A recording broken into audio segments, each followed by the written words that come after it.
That I want to fix. Where it's popped up right here, I'm going to go ahead and fix. It's got a little sponge to it. That's where I'm going to put the board on the other side so we have something to nail to. Because obviously there's nothing left to nail to keep it down. All through here, it's kind of rolling. It's just time has took its toll. It'll be quick. Right here, I'm just going to take a grinder to those. There's my family in the pool, doing a good job. And then, sorry, I can't see that. Obviously, we got nails there sticking up. That's a consistent problem everywhere. That whole board is popped up. The board's popped up. So I'm gonna get them all put down.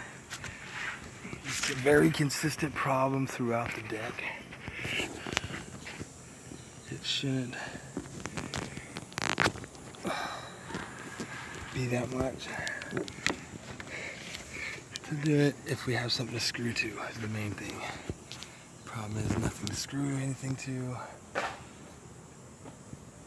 that hasn't been already weathered. Let me see. Hopefully you can see that in the video. I'm not even gonna look at it. I'm just gonna send it.